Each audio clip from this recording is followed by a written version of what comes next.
Polygraph test வந்து ரொம்ப மெயினாக பார்க்கப்பட்டது. அந்த டெஸ்ட் ஒரு பெரிய டிஃபால்ட் இதில். ஏன்னா அந்த டெஸ்ட்டில் வந்து ப்ரூவ் பண்ண முடியல. திரும்ப அந்த டெஸ்ட்டில் என்ன ஆச்சு அப்படின்னா, சந்தீப் ராய் வந்துட்டு இன்னசென்ஸ் அப்படிங்கிற ஒரு விஷயம் தான் அதில் வந்தது. இடத்துல கூட இந்த பயிற்சி மருத்துவர் வந்து நான் தான் கொன்னேன், நான் தான் இது பண்ணேன் அப்படிங்கிற எந்த வேர்டும் வரல. எனக்கும் அதுக்கும் சம்மந்தம் இல்லைன்ற மாதிரி தான் அந்த டெஸ்ட்லையும் அவர் சொல்லியிருக்கார். சயின்டிஃபிக்கலி அந்த இடத்துல நம்மளால ப்ரூவ் பண்ண முடியல. ஏன்னா நிறைய கேசஸில் இந்த பாலிகிராஃப் டெஸ்ட் வந்து பெரிய மேஜர் ரோலாக இருந்திருக்கு. அவங்க வாய் வழியாக போய் சொன்னாலும் சப்கான்ஷியஸ் மைண்டில் இருக்க உண்மை வெளியே வரும். பேப்பர்ஸ் ஆகட்டும் எல்லாத்துலேயும் வந்து என்னை ஜெயிலில் அடித்து உதச்சி துன்புறுத்தி தான் என்னை சைன் பண்ண வச்சாங்க அப்படிங்கிறது ஸ்டேட்மெண்ட்டில் அவர் ரொம்ப ஸ்ட்ராங்காக இருந்தார். மாற்றியே பேசவே இல்லை அவர். இன்னொரு விஷயம் என்ன அப்படின்னா, on the day of judgment கொடுக்குறப்போ அந்த கூண்டில் நின்றும் அவர் சொன்ன வார்த்தை லைஃப் இம்ப்ரெசன்மெண்ட் அப்படிங்கிறத கேட்டும் அவர் சொன்ன வார்த்தை என்னவா இருக்குது அப்படின்னா, நீங்கள் ஏன் என்னை மட்டும் அக்யூஸ் பண்ணுறீங்க, என்னை மட்டும் ஏன் நீங்கள் திரும்ப குற்றம் சாட்டுறீங்க, அதில் குற்றவாளி கிடையாது, இன்னொருத்தர் இருக்காருன்னு நான் சொல்கிறேன்ல, அவரையே நீங்கள் கூப்பிட்டு இன்வெஸ்டிகேஷன் ப்ராசஸ்க்குள்ளே கொண்டு வர மாட்டேங்கிறீங்கன்னு கேட்குறாரு. அப்போ யார் அந்த சார் இங்கன்றதை தாண்டி அங்கேயும் யார் அந்த சார்ன்ற மாதிரி ஆயிடுச்சு. இப்போ ஒரு உயிர் போச்சு, அந்த ஜட்மெண்ட் வந்ததுக்கு அப்புறமும் ஒரு உயிர் போயிருக்கு. அதாவது விஜய் சித்ரா கேஸ். அதுலேயுமே என்ன சொல்லியிருக்காங்க அப்படின்னா, வந்து ஜட்மெண்ட் நமக்கு எப்படி வந்திருக்காதுல அப்படின்னா, இவர் குற்றவாளி இல்லைன்னு சொல்லலை, இவர் குற்றவாளி என்பதை நிரூபிக்க போதுமான ஆதாரங்கள் இல்லை அப்படிங்கிற ஒரு டேர்மில் தான் அங்கே ஜட்மெண்ட் வந்திருக்கு.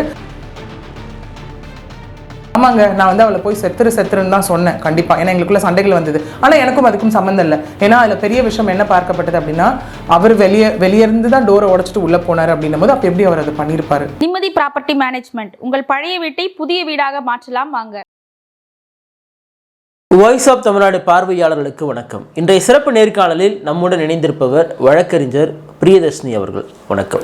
நேற்று இந்தியாவில் பார்த்தீங்கன்னா 2 தீர்ப்புகள் கொடுக்கப்பட்டிருக்கு. ஒன்று நமக்கு நன்றாகவே தெரிந்த கொல்கத்தாவில் பயிற்சி மருத்துவருடைய பாலியல் வன்கொடுமை கொலை, அவங்களுக்கு ஆயுள் தண்டனை கொடுத்துருக்காங்க. இன்னொரு புறம் பார்த்தீங்கன்னா காதலனுக்கு விஷம் வைத்தவங்களுக்கு மரண தண்டனை கொடுத்துருக்காங்க. இங்கே பெண்ணு, அங்கே ஆணு. இப்போ நான் என்ன கேட்குறேன்னா, முதல்ல நம்ம இந்த கொல்கத்தா வழக்குக்கு வருவோம். கொல்கத்தா வழக்கில் பார்த்தீங்கன்னா அந்த நபருக்கு வந்து இப்போ என் போன்றவர்களே பார்த்தீங்கன்னா எனக்கே என்ன தோணுச்சுன்னா, இங்கே வந்து நீங்கள் மரண தண்டனை கொடுத்துருக்கலாமே அப்படின்னு தான் என்னுடைய ஒரு பார்வையாகவே இருந்தது. வழக்கறிஞராக இருந்தாலுமே கூட நமக்கு சில இதெல்லாம் தேவை, இதெல்லாம் கொடுக்கணுன்றதுக்காக. ஆனால் ஒரு தனிப்பட்ட மனுஷனா அவனுக்கு மரண தண்டனை கொடுத்துருக்கலான்னு இருந்தது. எதனால் வந்து இந்த ஆயுள் தண்டனை வந்து அவருக்கு கொடுக்கப்பட்டுச்சு? இப்போது இந்த கேஸை நம்ம எல்லாருமே எதிர்பார்த்த விஷயம் அதுதான். ஸ்டார்டிங் டே 1லேருந்து எல்லாருமே நம்ம கேட்ட விஷயம் டெத் பெனால்ட்டி. இன்னொன்று அந்த விஷயம் நடந்து அந்த பர்சனை அரெஸ்ட் பண்ண அப்புறம் எல்லாருமே கேட்ட விஷயம் என்னென்னா, அரபிக் மாதிரி இருக்க பனிஷ்மெண்ட் இங்கே கொண்டு வரணும், அது எப்படி வந்துட்டு ஒரு பொண்ணை இது பண்ணலாம் அப்படிங்கிற மாதிரி தான் யோசிச்சுட்டு இருந்தோம். நேற்றுமே ஈவன் லைக் மமதா அவங்களும் வந்துட்டு என்ன பண்ணியிருக்காங்கன்னா, டெத் பெனால்ட்டி வேணும், அதுக்கு நான் சப்போர்ட் பண்ணுவேன், அடுத்த விஷயங்கள் அதுக்கு பண்ணலாம், இதுக்கு எப்படி லைஃப் இம்ப்ரெஸ்மெண்ட் கொடுப்பீங்கன்ற அவங்களும் ஒரு கொஸ்டின் அந்த இடத்துல வச்சுருக்காங்க. இது ஏன் வந்துட்டு இந்த அளவுக்கு அப்படின்னு நம்ம பார்த்தோன்னா என்ன சொல்லியிருக்காங்க இதில் வந்து, ஏன்னா இதில் வந்து 3 செக்ஷன்ஸ் போட்டிருக்காங்க. 63, 64 of BNS, 103 clause 1 of BNS. எல்லாமே என்னென்னா ரேப்பு. இதில் என்னென்னு பார்த்தீங்கன்னா ப்ரூட்டல் ரேப் அண்ட் மர்டர் இந்த விஷயத்தில். ஸோ அப்படி இருக்கும்போது கிளியராக தெரியுதுங்க, எல்லாம் நம்ம எவிடன்ஸ் வச்சு தான் அரெஸ்ட் பண்ணாங்க, சிசிடிவி ஆகட்டும் இதாகட்டும் எல்லாமே. அப்புறம் ஏன் அவருக்கு கொடுக்க முடியல, என்ன ஆச்சு ஏன் அப்படின்னு பார்க்கும்போது தான் நமக்கு அதுக்கப்புறம் நிறைய விஷயங்கள் வந்து அங்கே ஜட்மெண்ட் அப்போ வந்து ப்ரொனவுன்ஸ் பண்ணப்பட்டது. என்ன அப்படின்னு பார்த்தோன்னா 2 விஷயம் இதில் மேஜராக டிஃபால்ட்டாக இருக்குது. இதில் என்னென்னு பார்த்தோன்னா, ஃபஸ்ட்டு நமக்கு வந்து ஒரு விஷயம் ஞாபகம் இருக்கும்னு நினைக்கிறேன் எல்லாருக்கும், அவருக்கு யாருமே அட்வொகேட்டே அப்பியர் ஆகக்கூடாது, இந்த மாதிரி ஒரு கொடூரனுக்கு நம்ம நிறைய விஷயம் பேசிகிட்டு இருந்தோம். அப்புறம் ஒரு லேடி அட்வொகேட் வந்து அப்பியர் ஆனாங்க.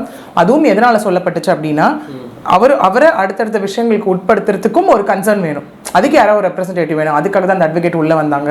ஸோ இந்த ப்ராசஸ் எல்லாம் எடுத்துகிட்டு போகிறதுக்குன்ற மாதிரி அதில் மெயினாக பார்க்கப்பட்டது வந்து லை டிடெக்டர் டெஸ்ட், அதாவது பாலிகிராஃப் டெஸ்ட் வந்து ரொம்ப மெயினாக பார்க்கப்பட்டது. அந்த டெஸ்ட் ஒரு பெரிய டிஃபால்ட் இதில். ஏன்னா அந்த டெஸ்ட்டில் வந்து ப்ரூவ் பண்ண முடியல. திரும்ப அந்த டெஸ்ட்டில் என்ன ஆச்சு அப்படின்னா, சந்தீப் ராய் வந்துட்டு இன்னசென்ஸ் அப்படிங்கிற ஒரு விஷயம் தான் அதில் வந்தது. இன்னசென்ட்னா மன ரீதியாக இன்னசென்ட்னு நம்புறா, என்ன விதமாக சொல்ல வராங்க அதில்? இப்போ லை டிடெக்டர் நம்ம எடுத்துட்டோம்னா, டெஸ்ட் பார்த்தோம்னா கண்டிப்பாக அது ஆள் மனசில் சப்கான்ஷியஸ் மைண்டில் என்ன இருக்கோ உண்மைகளை வெளியே கொண்டு வர டெஸ்ட் தான் இல்லையா? ஸோ அதில் அந்த கொஸ்டின்ஸ் ஃபார்மேட்டில் அந்த டெஸ்ட்டில் வந்துட்டு அவர் ஒரு இடத்துல கூட இந்த பயிற்சி மருத்துவர் வந்து நான் தான் கொன்னேன், நான் தான் இது பண்ணேன் அப்படிங்கிற எந்த வேர்டும் வரல, எனக்கும் அதுக்கும் சம்மந்தம் இல்லைன்ற மாதிரி தான் அந்த டெஸ்ட்லையும் அவர் சொல்லியிருக்கார். சப்கான்ஷியஸ் மைண்ட்லேருந்தே ஒரு விஷயம் அங்கே அப்படி தான் வந்திருக்கு. ஸோ அது பெரிய டிஃபால்ட் இங்கே நமக்கு. ஏன்னா சயின்டிஃபிக்கலி ஏன்னா நம்ம எல்லாத்தையும் தாண்டி நமக்கு வந்து என்ன ரெக்கார்டில் வருதோ அதுதான் சயின்டிஃபிக்கலி அந்த இடத்துல நம்மளால் ப்ரூவ் பண்ண முடியல. ஏன்னா நிறைய கேசஸில் இந்த பாலிகிராஃப் டெஸ்ட் வந்து பெரிய மேஜர் ரோலாக இருந்திருக்கு. அவங்க வாய் வழியாக போய் சொன்னாலும் சப்கான்ஷியஸ் மைண்டில் இருக்க உண்மை வெளியே வரும், நாங்கள் சயின்டிஃபிக்கலாக கொண்டு வந்துட்டோம், ஸோ இதுவே பெரிய எவிடன்ஸ்னு கொண்டு வருவாங்க. இதில் நமக்கு இந்த ஃபஸ்ட் எவிடன்ஸ் ட்ராப் அவுட் ஆகிடுச்சு. ரெண்டாவது, ஃப்ரம் த டே 1 ஆஃப் அரெஸ்ட்லேருந்து ஜட்மெண்ட் இங்கே லாஸ்ட் டே அது வந்து அவங்களுக்கு திங்கக்கிழமை இந்த இது கொடுக்குற வரைக்கும் அவர் எடுத்த ஒரு விஷயம் ப்ளீ ஆஃப் இன்னசென்ஸ். அதாவது நான் ஒரு இன்னசென்ட் நான் எங்கேயுமே அவர் கில்ட்டுன்ற ஒரு விஷயத்த சொல்லவே இல்லை. ஏன்னா நம்ம லால என்ன சொல்லுவோம்னா அன்லெஸ் அன்டில் வந்துட்டு ஒரு பர்சனோட ப்ரூவ் பண்ணுறதுக்கு எல்லா எவிடன்ஸஸும் வச்சு ப்ரூவ் பண்ணி கில்ட்னு ப்ரூவ் பண்ணுற வரைக்கும் அவர் இன்னசென்ட்னு கருதப்படுவாருன்ற ஒரு விஷயம் தான். இவரும் அதில் ரொம்ப ஸ்ட்ராங்காக இருந்தார். அதுக்கு அவர் மேட்ச் பண்ணுற மாதிரி ரெண்டாவது பாயிண்ட் இங்கே என்ன சொல்லியிருக்காருன்னா, இவ்வளோ விஷயங்களும் இந்த பேப்பர்ஸ் ஆகட்டும் எல்லாத்துலேயும் வந்து என்னை ஜெயிலில் அடித்து உதச்சி துன்புறுத்தி தான் என்னை சைன் பண்ண வச்சாங்க அப்படிங்கிறது ஸ்டேட்மெண்ட்டில் அவர் ரொம்ப ஸ்ட்ராங்காக இருந்தார். மாற்றியே பேசவே இல்லை அவர். இன்னொரு விஷயம் என்ன அப்படின்னா, on the day of judgment கொடுக்குறப்போ அந்த கூண்டில் நின்னும் அவர் சொன்ன வார்த்தை லைஃப் இம்ப்ரெசன்மெண்ட் அப்படிங்கிறத கேட்டும் அவர் சொன்ன வார்த்தை என்னவா இருக்குது அப்படின்னா, நீங்கள் ஏன் என்னை மட்டும் அக்வைஸ் பண்ணுறீங்க, என்னை மட்டும் ஏன் நீங்கள் திரும்ப திரும்ப குற்றம் சாட்டுறீங்க, இதில் குற்றவாளி கிடையாது, இன்னொருத்தர் இருக்காருன்னு நான் சொல்கிறேன்ல, அவரையே நீங்கள் கூப்பிட்டு இன்வெஸ்டிகேஷன் ப்ராசஸ்க்குள்ளே கொண்டு வர மாட்டேங்கிறீங்கன்னு கேட்குறாரு. அப்போ யார் அந்த சார் இங்கன்றதை தாண்டி அங்கேயும் யார் அந்த சார்ன்ற மாதிரி ஆயிடுச்சு. இப்போ கொல்கத்தாவுடைய அந்த பயிற்சி மருத்துவருடைய வழக்குலையும் ஒருத்தர் இருக்கார் அப்படின்றப்போ நீங்கள் சொல்லக்கூடிய மாதிரி சாராக இருந்தாலுமே என்னுடைய சந்தேகம் என்ன வருதுன்னா, அந்த காம்ப்ளெக்ஸ்குள்ளே அது மருத்துவமனையோடு சேர்ந்த ஒரு கல்லூரி அங்கே போனால் அப்போ அங்கேயுமே வந்து ஒரு டீச் பண்ணக்கூடிய ஒருத்தரோ இல்லை வந்து ஒரு டாக்டரோ யாரோ ஒருத்தர் இருக்குதானே செய்வாங்கன்றதானே சொல்ல வராங்க. அப்படி தான் கொண்டு வராங்க. ஏன்னா இதில் அந்த இதோட வந்துட்டு பிரின்சிபல் வந்து நம்ம பார்த்தோம் அப்படின்னா வந்துட்டு அவர் எப்படியோ இந்த கேஸ்குள்ளே கொண்டு வரப்பட்டு அவர் வேறு விஷயத்துலலாம் ஒரு எஃப்ஐஆர் போடப்பட்டுச்சு. அவர் மேலே நிறைய ஊழல் செஞ்சிருக்காரு, அந்த இடத்துல நிறைய போலி மருத்துவர்களை வந்து காசு வாங்கிட்டு உருவாக்கியிருக்காரு. அது கோணமே மாறிடுச்சு இதுக்கு. ஏன்னா அவருமே முதல்ல கேட்டார் இல்லையா, அந்த அவர் என்ன பண்ணார், விக்டிம் பிளேமிங் அண்ட் ஷேமிங் பண்ணார் இல்லை, அந்த பொண்ணு ஏன் அந்த டைமில் அங்கே போகணும், அது பெரிய பேசுகிற விஷயமா அப்போ பார்க்கப்பட்டுச்சு. ஏன்னா ஒரு தப்பு நடந்துருச்சுங்க, அதுவும் அப்படின்றத தாண்டி அந்த பொண்ணு ஏன் வந்து அந்த டைமில் லைப்ரரிக்கு போகணும், ஏன் தனியாக இருக்கணும் அந்த பொண்ணு. ஸோ அந்த மாதிரி நிறைய விஷயங்கள் வந்து அங்கே பார்க்கப்பட்டது ஆக்சுவலி அந்த விஷயம். ப்ளஸ் அதில் ஒரு சிசிடிவி எடுக்கிறதுலே ரொம்ப பெரிய விஷயமாச்சு. அதுக்கப்புறம் உள்ள ஆட்கள் பூந்து பில்டிங்கை வந்துட்டு ஃபுல்லாக இது பண்ணி டீகன்ஸ்ட்ரக்ட் பண்ணி அந்த விஷயம் டெமாலிஷ் பண்ணி அந்த விஷயம் நடந்தது. ஸோ டேம்பரிங் ஆஃப் எவிடன்ஸில் வந்து நம்ம நிறைய பார்த்துருந்தோம் இந்த விஷயம் எல்லாமே. ஸோ அவர் அப்படியே கோணத்தை திருப்பியாச்சு இதில். இப்போ இவர் என்ன சொல்கிறாரு அப்படின்னா, இல்லை வேற ஒருத்தர் இருக்காரு அப்படிங்கிற விஷயம் தான் டே ஒன்லன்னு சொல்லிட்டு இருக்காரு. ஸோ அதை நம்ம எப்போ சொல்லலாம், ஃபர்ஸ்ட் பாயிண்ட்டில் சொல்லலாம், இன்வெஸ்டிகேஷன் ப்ராசஸில் சொல்லலாம், சார்ஜ் ஷீட் ஃபைலிங்கில் சொல்லலாம். பட் டே ஆஃப் ஜட்மெண்ட்லேயும் வந்து அவர் சொல்கிறார் அப்படின்னும் போது கண்டிப்பாக இது மேபி அதை வச்சு அவர் அப்பீல் போகிறதுக்கான விஷயமா கூட இது பார்க்கலாம் நம்ம இந்த இடத்துல. இப்போ இந்த தீர்ப்பை வந்து உறுதி பண்ணியிருக்காங்க. இப்போ அவருக்கு வந்து மரண தண்டனை வந்து கொடுத்துருக்கலாம் அப்படின்னு ஒரு வாதம் வந்து பொதுமக்கள் மத்தியில் இப்போ நானுமே சொன்ன பந்தமடைஞ்சவங்க சொல்கிறாங்க அப்படின்றப்போ ஒரு வழக்கறிஞரை எப்படி பார்க்குறீங்க இதை நீங்கள்?